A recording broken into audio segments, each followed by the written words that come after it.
Dealings with the Dead, number 74.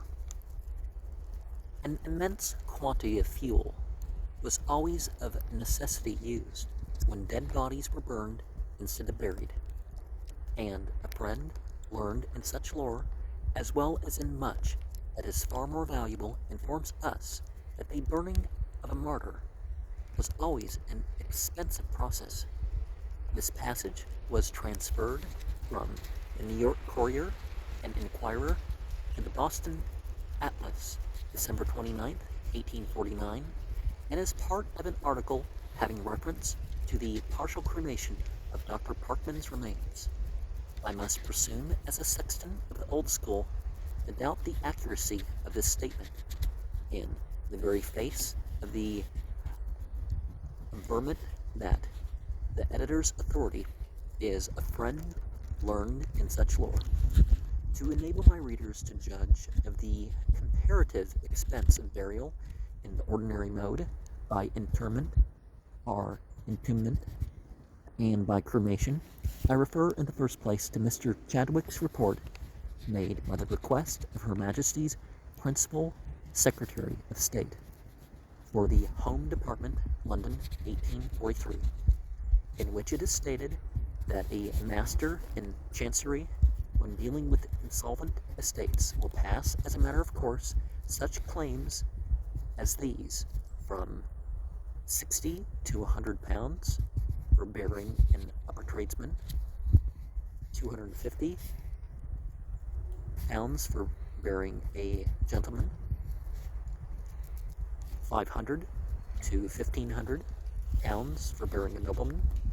But let us confine our remarks to the particular allegation, the friend learned in such lore, has greatly diminished the labor of refutation by confining his statement to the burning of martyrs. The burning of a martyr was always an expensive process, requiring, says the Courier and Inquirer, an immense quantity of fuel. I will remember to have read, though I cannot recall the authority, that aromatic woods and spices were occasionally used in the East during the sutis. Suti would be something, a suti would be nothing. To correct the offensive odor, in addition to the reason assigned by Cicero de Legibus 2:23 for the law against intramural burning, that conflagration might be avoided, Servius in a note on the Anais 6:150 states another, that the air might not be infected with the stench.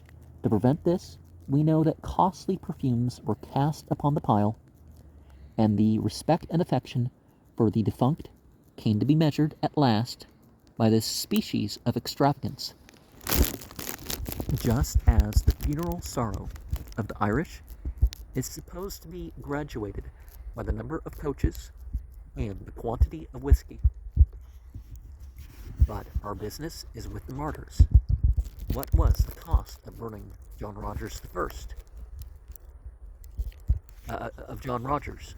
I really do not know. I doubt if the process was very expensive, for good old John Stripe has told us, almost to a faggot, bundle of sticks, how much fuel it took to burn Kramer, Latimer, and Ridley. The fuel employed to burn Latimer and Ridley cost 15 shillings and 4 pence sterling for both, and the fuel for burning Cranmer, 9 shillings and 4 pence only.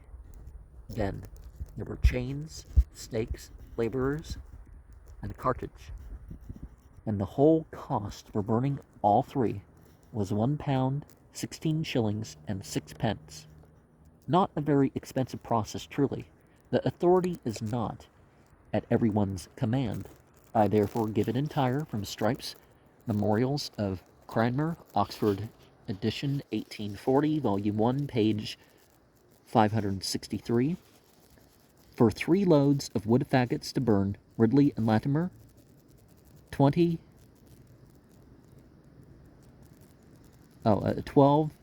0. So S and then D.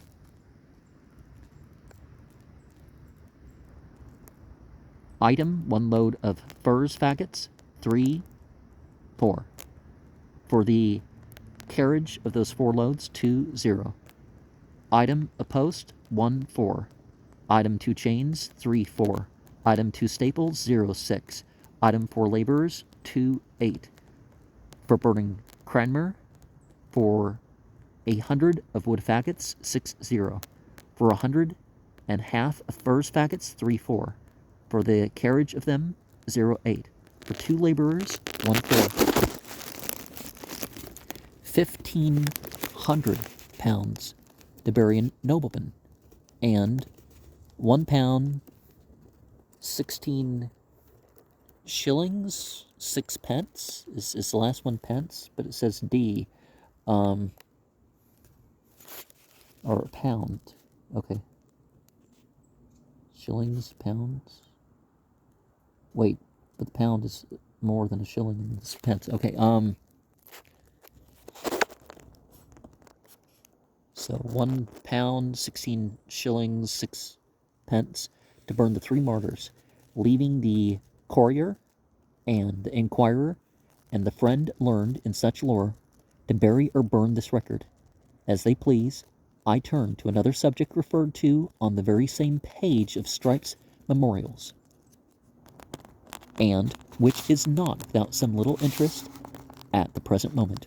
A prisoner charged with any terrible offense, innocent or guilty, lies under the surveillance of all eyes and ears. The slightest act, the shortest word, the very breath of his nostrils are carefully reported. The public resolves itself into a committee of anxious inquirers to ascertain precisely how he eats and drinks and sleeps. There are persons of lively fancies whose imaginations fire up at the mere sight of his prison walls, and start off under high pressure, filling the air with rumors too horribly delightful to be doubted for an instant. If the topic were not the terrible thing that it is, it would be difficult to preserve one's gravity while listening to some portion of the testimony upon which it may be our fortune one of these days to be convicted of murder by the charitable public. Of the guilt or innocence of John White Webster I know nothing, and I believe nothing, but it has been currently reported that, since his confinement, he has been detected in the crime of eating oysters. I doubt if this ordeal would have been considered entirely satisfactory by Dr. Mather in 1692. What, is oysters not something you can eat according to the Bible? I forget. Man is a marvelous monster when sitting self-placed in judgment on his fellow. The very thing which is a sin on the commission or observance is no less a sin in the omission and the breach. For who will doubt the blood guiltness of a man that, while confined on a charge of murder, can partake of an oyster pie?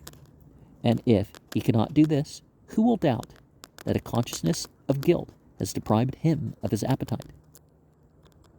I have heard of a drunken husband who, while staggering home after midnight, communed with himself as follows: if my wife has gone to bed before I get home to supper, I'll beat her, and if she is sitting up so late as this, burning my wood and candles, I'll beat her.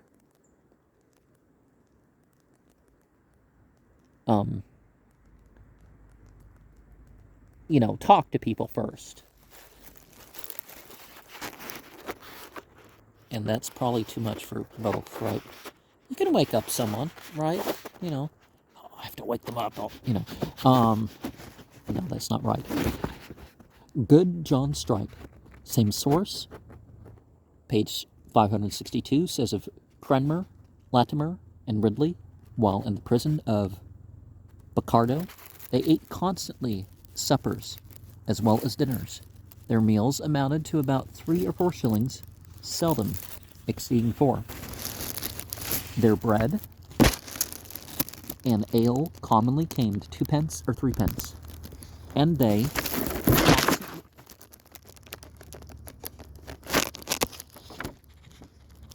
They had constantly cheese and pears for their last dish, both at dinner and supper, and always wine. It is not uninteresting to note the prices paid for certain articles of their diet. In those days, 1555, while describing the provant of these martyrs, Strype annexes the prices, it being an extraordinary dear time. A goose, 14d, a pig, 12 ounces, 13d, a coney, 6d, a woodcock, 3d, and sometimes 5d. A couple of chickens, 6d. I would think they need $1 or something, but 3 plovers, 10d, half a dozen larks, 3d, a dozen of larks and 2 plovers, 10d, a breast of veal, 11d, a shoulder of mutton, 10d, roast beef, 12d. He presents one of Cranmer's bills of fare.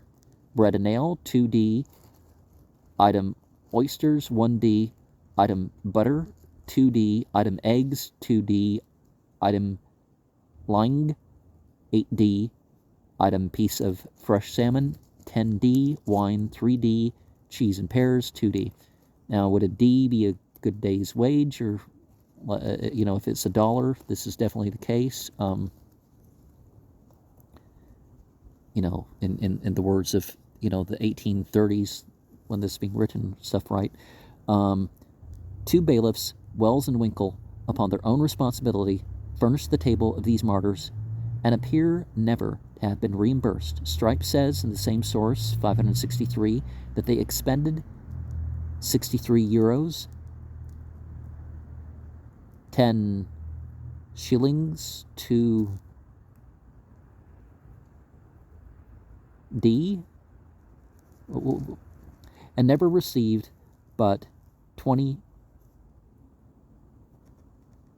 pounds, which they obtained from Sir William Petre, Secretary of State, years after a petition was presented to the successor of Cranmer that these poor bailiffs might receive some recompense. After the pile had burnt down in the case of Cranmer, upon raking among the embers, his heart was found entire. Upon this incident, Strype exclaims, "Methinks it is a pity that his heart, that remained sound in the fire, and was found unconsumed in his ashes, was not preserved in some urn, which, when the better times of Queen Elizabeth came, might, in memory of this truly good and great Thomas of Canterbury, have been placed among his predecessors, in his church there, as one of the truest glories of that see." In 1821, Mr. William Ward,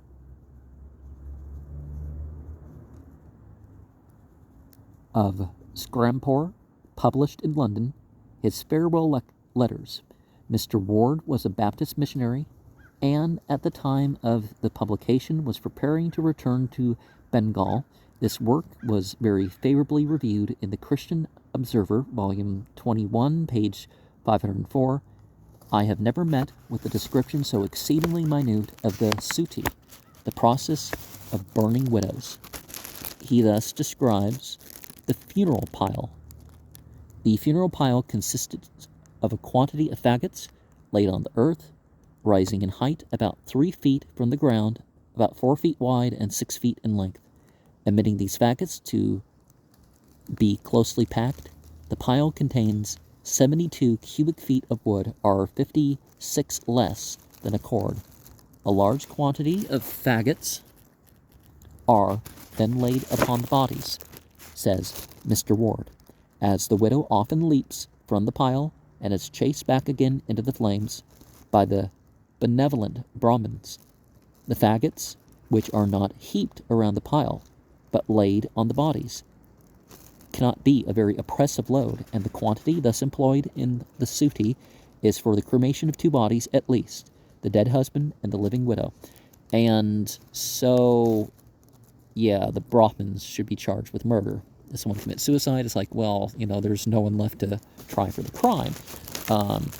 So I question those laws. But somebody who chases somebody, you better kill yourself. No, that needs to be tried as some sort of murder or something. There can be no doubt of the superior economy of cremation over earth burial. Well, it uses a lot more resources. If people just buried people in the ground, you don't have to burn a bunch of wood and all that stuff. And even if you have a coffin, it's still less wood. The notions of the expensive process and the immense quantities of fuel have no foundation in practice. If the ashes, as has been sometimes the case, were given to the winds, or cast upon the waters, the expense of cremation would be exceedingly small. But cremation, however inexpensive in itself, has led to unmeasured extravagance in the matter of urns, of the most costly materials and workmanship, of which an ample account may be found in the Hydriotaphia of Sir Thomas Browne, London, 1835, Volume 3, page 449. More remarkable changes have occurred in modern times than a revival of the practice of cremation. It is an error, however, to suppose this practice to have been the original mode of dealing with the dead. It was very general about the year 1225 BCE, but the usage at the present day was doubtless the primitive practice of mankind. So thought Cicero de Legibus 222, ac mihi quidem antiquissimum sepultura genus id fies videtur qua apud